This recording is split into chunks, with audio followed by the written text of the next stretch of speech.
Good morning! Right now is 7 a.m. in the morning at pinaaarawan ko yung mga variegated gymnocalycium natin, Mellow Cactus, Golden Barrel, Rainbow Cactus, Daydream, as well as the Astrophytum asterias o yung tinatawag na Super Kabuto. Hi everyone! This is Stacey and welcome to my channel. Please do not forget to like, share, and subscribe. For today's video, napakasimple lang ng ating gagawin. So, I'm just going to show you kung paano ko dinidiligan yung mga variegated gymnocalycium, cacti, and Astrophytum asterias natin. So, first, we have to assess kung yung soil is dry na. So, as you can see, very light in color na, almost grayish na yung toppings natin na cultured soil. So, pag ganyan na yung color, it's time to water na. Ito yung comparison. So, pag black na black, ibig sabihin, moist pa siya. And then, pag light green na siya, or dull yung color, it's very dry na. So, let's start watering them. I am using this plastic can na may long nose. I bought it for 98 pesos 2 years ago. So, ganyan. Binabasa ko yung pinaka-head nung cacti or cactus kasi maalikabok din para ma-wash out din yung alikabok.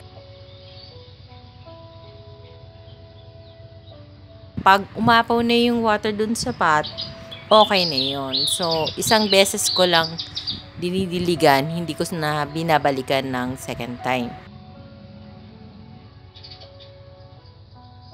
So, enjoy watching while I'm watering the variegated gymnocalycium, Daydream, Astrophytum asterias, Golden Barrel, Mellow Cactus, and my Rainbow Cactus.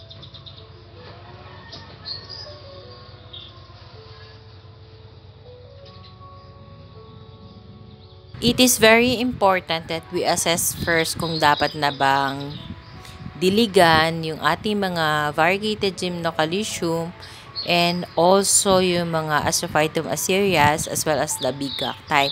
Kasi pag moist pa siya tapos diniligan nyo, may possibility na magkaroon sila ng root rot and eventually malulusaw yung mga cactus. Lalo na yung variegated gymnocalycium na jelly type na ang nipis ng balat nila, madali silang malusaw pag na-overwatered. Actually, ito na yung mga collection ko lahat ng Astrophytum asterias and variegated gymnocalycium. So, ito na silang lahat, including the 2 Daydream. So, may 4 na nalusaw na jelly variegated cactus dyan na yun. Kasi nga, manipis yung balat nila and then na-overwater ko. So, ngayon, careful na ako. Hindi talaga ako nagdidilig pagka hindi totally dry yung soil nila. So, it is also very important na panatiliin nating moist yung kanilang potting mix kasi growing pa lang yung mga roots nila.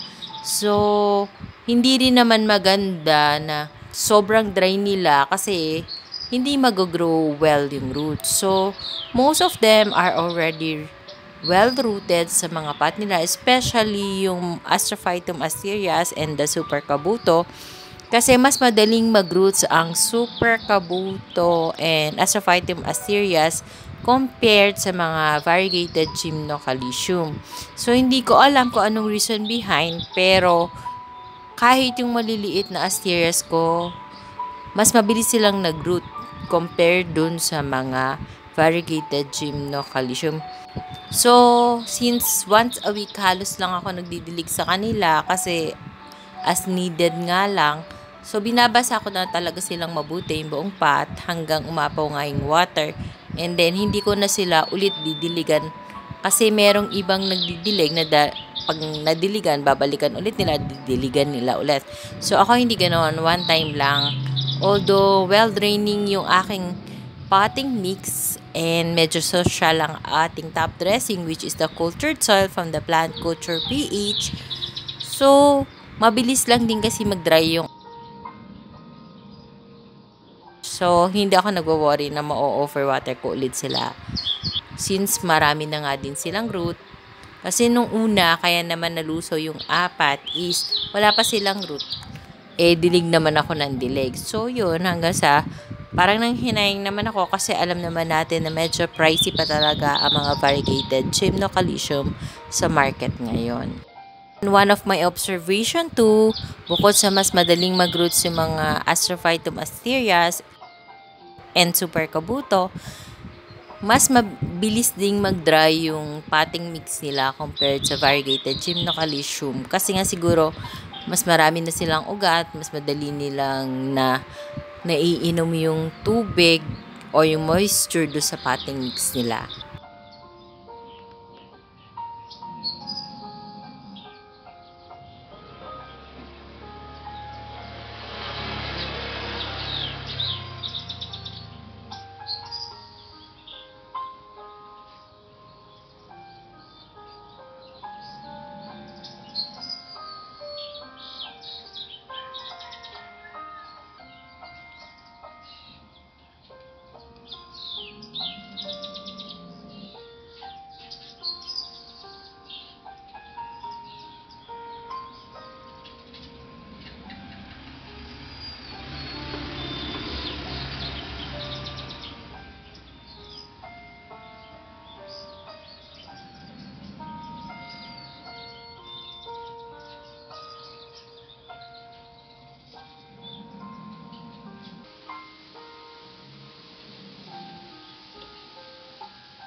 And i-water na rin natin ng konti yung ating nirepat last Tuesday kasi very dry na talaga yung potting mix niya. And itong mga nirepat natin na cacti naman is may root na siya. So, I guess dry na yung roots nila. So, I decided to water them na.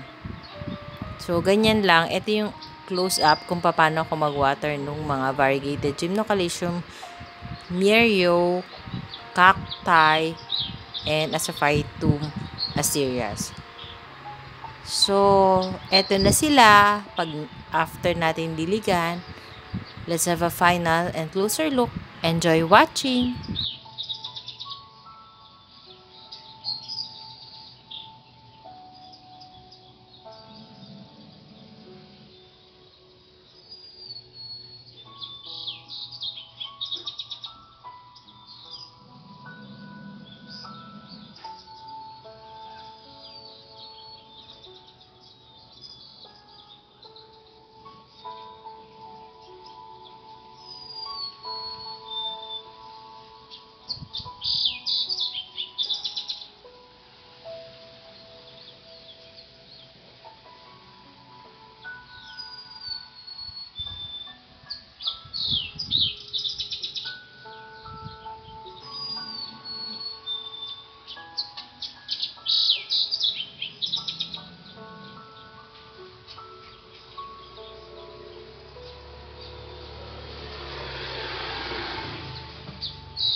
And before I end this video, I would like to shout out our new friend, Miss Charching Succulent Davao.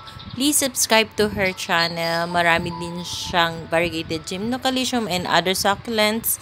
And marami siyang tips na binibigay. So that's all for today's video. Thank you for watching. Please do not forget to subscribe and share my video to your family, friends, and relatives. Bye for now. See you on my next video. Bye. God bless us all. Bye.